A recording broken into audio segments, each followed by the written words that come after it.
Welcome to this explainer. Today, we're diving straight into a literal pressure cooker moment in history, the 1857 Revolt and its monumental impact. We are going to explore exactly how a century of shifting power, economic squeezing, and cultural anxiety all collided into one massive explosion that forever changed the course of colonial history. Let's start with a crucial question to really understand the sheer scale of the 1857 uprising and those simmering tensions that led to the explosion. What exactly triggers the biggest armed resistance to colonialism anywhere in the 19th century world? I mean, it doesn't just happen overnight, right? It happens when multiple, entirely different groups of people are pushed to their absolute limits at the exact same time. Part 1. The Seeds of Resentment.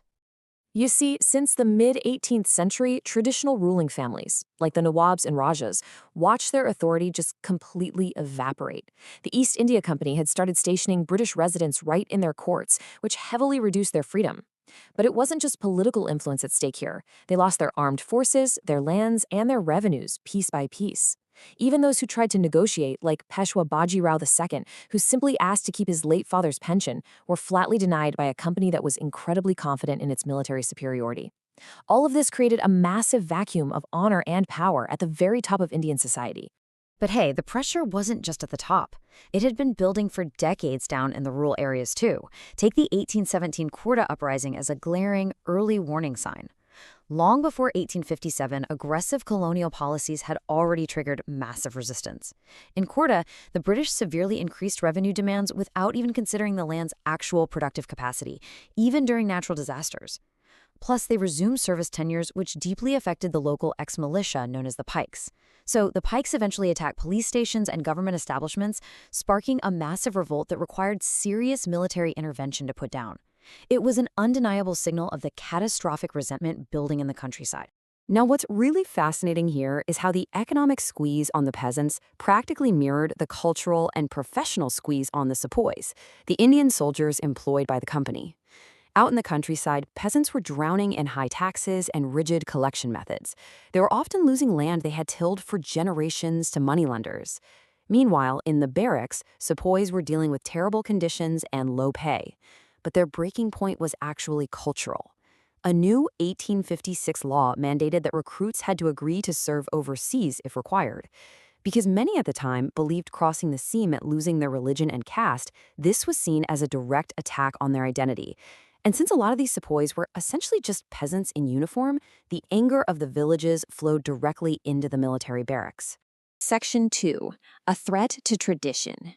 To really grasp the scale of the 1857 revolt, we have to look at the massive shifts happening in everyday life. The British fundamentally believed Indian society had to be reformed. They were passing laws against sati, encouraging widow remarriage, and aggressively promoting English language education. Furthermore, after 1830, Christian missionaries were allowed to function freely and even own land. And a pivotal 1850 law made it easier for Christian converts to inherit ancestral property. Now, regardless of the intent behind these reforms, they sparked widespread existential fear. Many people genuinely believed that their religion, their social customs, and their entire traditional way of life were being systematically dismantled by a foreign power. Section 3. The Explosion of 1857. By May 1857, boom, the pressure cooker blows. What starts as a localized mutiny among sepoys in Meerut rapidly snowballs into this massive multi-class uprising. Armed soldiers and rural agriculturalists found common ground, creating a chaotic but highly unified force against colonial rule. Completely different sections of society, who had all been squeezed in totally different ways over the last century, suddenly realized they had a shared enemy. If you want to know what actually drove the rebels, you just have to look at their own words.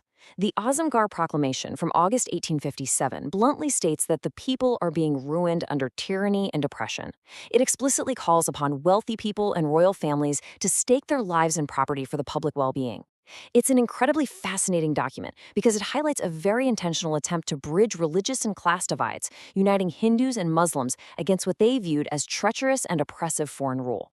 The most astonishing part of all this? How unbelievably scaled up. Over just 3 months, this resistance produced leaders from entirely different walks of life.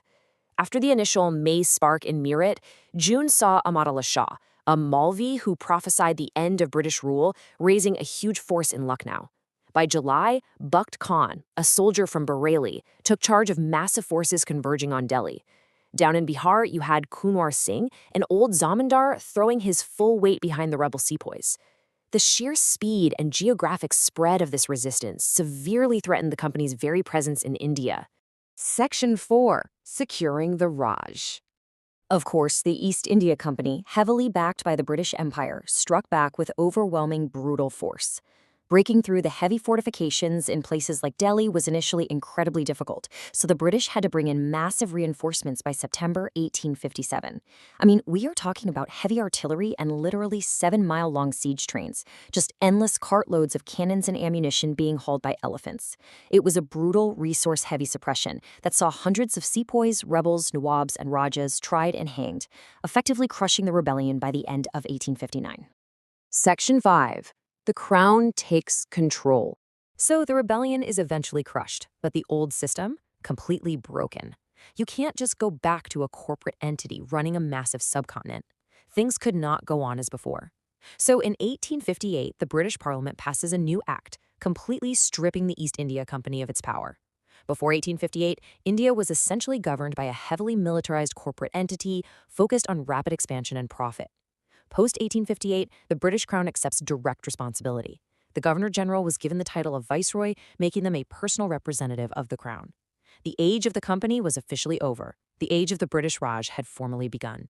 To make absolutely sure another massive uprising didn't happen, the Crown pivoted to a highly calculated pacifying strategy. A member of the British cabinet was appointed Secretary of State for India to oversee governance. But more importantly, they directly addressed the very grievances that sparked the revolt in the first place. The Crown formally promised to respect native religious and social practices, putting a sudden halt to the aggressive social reforms of the past. They also reversed their hostile stance against the aristocracy, establishing policies to protect landlords and zamindars, and officially guaranteeing their land rights, provided they remained loyal, of course. So I want to leave you with this final thought.